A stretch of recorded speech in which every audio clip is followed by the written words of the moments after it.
सुप्रभात बच्चों, मैं आपका हिंदी विषय अध्यापक अर्जुन तुंदवाल आप सभी का अपने YouTube चैनल में हार्दिक स्वागत करता हूं, अभिनंदन करता हूं। आज हम बात करने वाले हैं कक्षा 11 की पुस्तक जो कि आरोह है, और उस आरोह पुस्तक में हमारी एक कवयित्री है जिनका पाठ दिया हुआ है, और उन कवयित्री का नाम है अक्क महादेवी। ये अक्क महादेवी महादेवी वर्मा से अलग है। महादेवी वर्मा अलग थी और अक्क महादेवी अलग है। तो आज लगभग बहुत सारे बच्चे पहली बार इसका नाम सुने हैं, तो ध्यानपूर्वक अध्ययन करें। कक्षा 11 की दृष्टि से महत्वपूर्ण होने के साथ साथ ही प्रतियोगी परीक्षाओं की दृष्टि से भी महत्वपूर्ण है। चाहे रीट का एग्जाम लो, फर्स्ट ग्रेड सेकंड ग्रेड, यहाँ से प्रश्न बनकर निश्चित आता है। तो कक्षा 11 की पुस्तक में अक्क महादेवी के परिचय की शुरुआत करते हैं हम। देखो, सबसे पहली चीज तो यह है कि अक्क शब्द क्या है। महादेवी शब्द तो समझ में आता है, पर अक्क क्या है? अक्क शब्द का मतलब होता है बहिन, और इसे कन्नड़ भाषा का शब्द कहा जाता है। क्या भाषा का शब्द? कन्नड़ भाषा का शब्द है बहिन, इसलिए इसको हम अक्क महादेवी या बहिन महादेवी वर्मा के महादेवी के नाम से भी जान सकते हैं। बात करते हैं सबसे पहली चीज कि अक्क जो महादेवी है ये किस भाषा की है। यह है दक्षिण भारत में जो कन्नड़ भाषा चलती है उस कन्नड़ भाषा की ये महान ज्ञाता है, और इसीलिए इन्हें कन्नड़ कवयित्री कहा जाता है। और जिस तरह से हमारे उत्तर भारत में मीरा का नाम प्रचलित है, उसी तरह से दक्षिण भारत में अगर कोई मीरा की जगह ली है तो वह है अक्क महादेवी। इसी के आधार पर इन्हें कन्नड़ की मीरा कहा जाता है।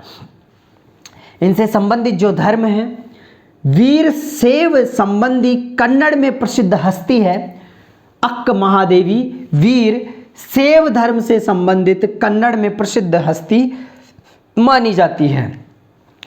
जिस प्रकार से हमारे बिहारी ने दोहे लिखे हैं, या फिर हम बात करें तुलसीदास जी के दोहे, रहीम के दोहे, उसी तरह से अगर बात करें तो यहाँ पर अक्क महादेवी ने जैसे नाम दोहों का दिया जाता है, श्लोक का दिया जाता है, पद का दिया जाता है, इनकी रचनाओं को नाम दिया गया है किसका? वचन का। इन्होंने वचन लिखे हैं और ये लगभग 430 वचन अब तक लिख चुकी है। कितने वचन?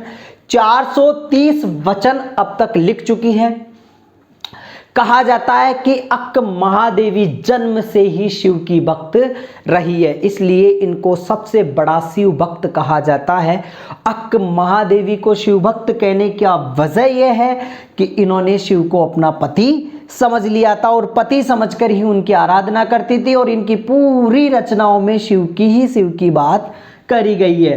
तो यह है शिव भक्त अपूर्व सुंदरी। अगर बात करें तो अक्क महादेवी एक ऐसी सुंदरी थी, बहुत ही अच्छी, बहुत ही सुंदर लड़की थी।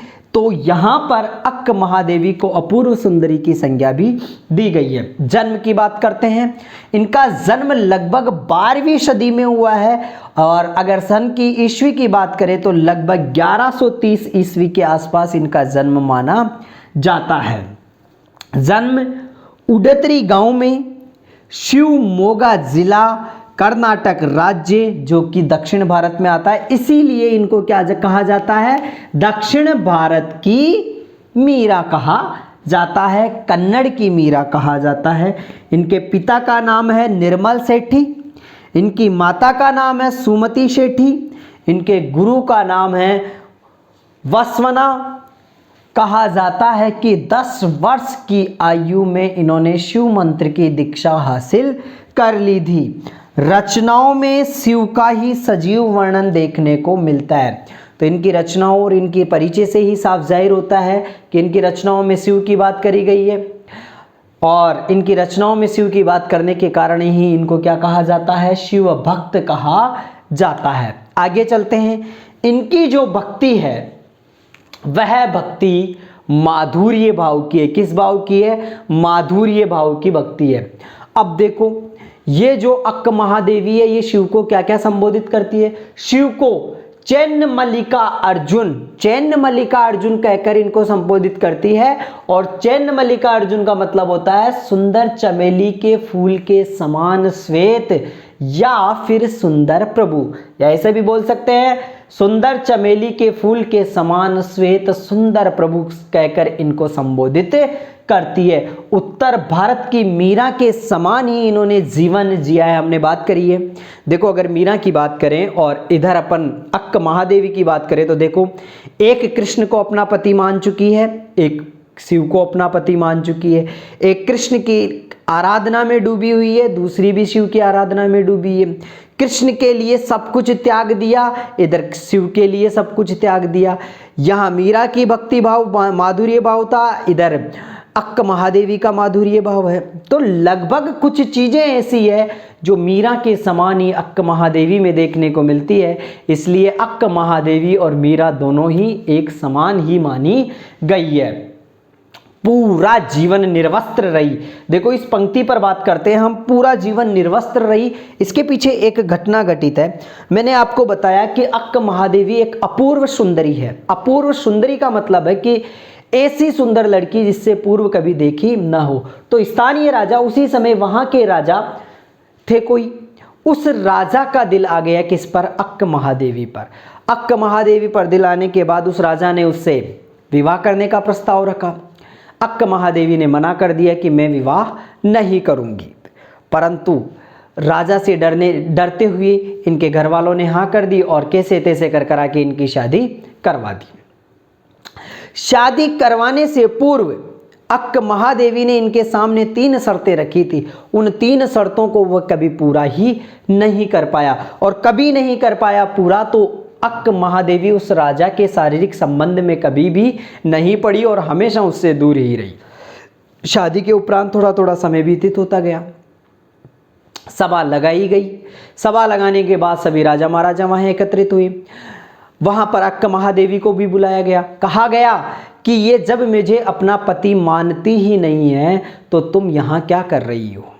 सबसे पहले तो प्रजा ने सवाल किया कि तुम इनको पति क्यों नहीं मानती हो। तो इन्होंने, अक्क महादेवी ने कहा कि शादी से पहले मैंने इनको मना कर दिया था और मैंने एक ही बात कही थी कि मैं शिव को अपना पति मान चुकी हूँ, मेरा पति कोई और है। परंतु इन्होंने मेरी बात नहीं सुनी, इन्होंने मेरे से विवाह का प्रस्ताव रखा और मेरे से विवाह कर लिया। अब जब इन्होंने मेरी 3 शर्तें पूरी नहीं करी तो अब ये ऐसा सवाल कर रहे हैं। तो राजा ने तुरंत गुस्से में आकर कहा कि अब तक तो ये मुझे ही मना कर रही थी, अब पूरी प्रजा के सामने मना कर रही है, तो इसका मतलब है कि ये मेरे साथ रहने लायक ही नहीं है। तो राजा ने उस समय प्रजा के अंदर अक्क महादेवी को संबोधित किया कि अगर तुम मेरे साथ विवाहपूर्ण जीवन ही नहीं जी सकती तो तुम मेरे साथ कर क्या रही हो। इतनी बात सुनते ही अक्क महादेवी ने उसी समय राजा को त्याग दिया और दरबार को छोड़कर निकलने लगी। परंतु तुरंत राजा ने टोका कि तू जा तो रही है, पर तेरे जो शरीर है, इस पर जो वस्त्र पहने हुए हैं, जो आभूषण पहने हुए हैं, ये मेरी दी हुई चीज है, इनको कहाँ ले जा रही है। बिना सोचे समझे अक्क महादेवी ने तुरंत अपने आभूषण और वस्त्र उसी समय उतार के राजा को दे दिए और निर्वस्त्र हो गई, और तभी से वह उस राजा को छोड़ के चली गई और आजीवन निर्वस्त्र रही। ये निर्वस्त्र कहानी है अक्क महादेवी की, जो बाद में जाकर एक पूजनीय महिला बनी। अक्क पर चरितार्थ मीरा की पंक्ति कौन सी? तन की आस कबू नहीं कीनी जो रण माही सूरो। जिस तरह से एक रण में शूरवीर अपने शरीर की आस नहीं करता है, उसी तरह से यहाँ अक्क महादेवी ने भी अपने शरीर की कभी आस नहीं करी, और आस नहीं करने के कारण ही वह हमेशा के लिए निर्वस्त्र होकर घूमती रही और अपने वचन लिखती रही। अक्क संपूर्ण स्त्रीवादी आंदोलन के लिए अजस्र प्रेरणा स्रोत बनी कि एक को पति मानने के बाद उसने जीवन में कभी किसी को अपना नहीं बनाया। अपने पति के लिए उसने लोक लाज, सब कुछ, मर्यादा, सब कुछ त्याग दी। कहा जाता है इनकी रचनाएं हिंदी में वचन सौरभ के नाम से प्रकाशित होती है, तो वहीं अंग्रेजी में स्पीकिंग ऑफ शिवा के नाम से प्रकाशित हुई थी। ये अक्क महादेवी है, बहुत ही अच्छा पाठ है, बहुत ही सुंदर कवयित्री है। इनके बारे में आपको परिचय ध्यान में आ गया होगा। अगर फिर भी समझ में नहीं आया है तो एक बार फिर से शुरू से लेकर अंतिम तक आपको देखना है, क्योंकि ये आपके लिए नया है। एक बार दो बार इसको आप देखोगे तो आपके ये समझ में आएगा। आगे मैं इनकी रचना लेकर आपके सामने उपस्थित होऊंगा।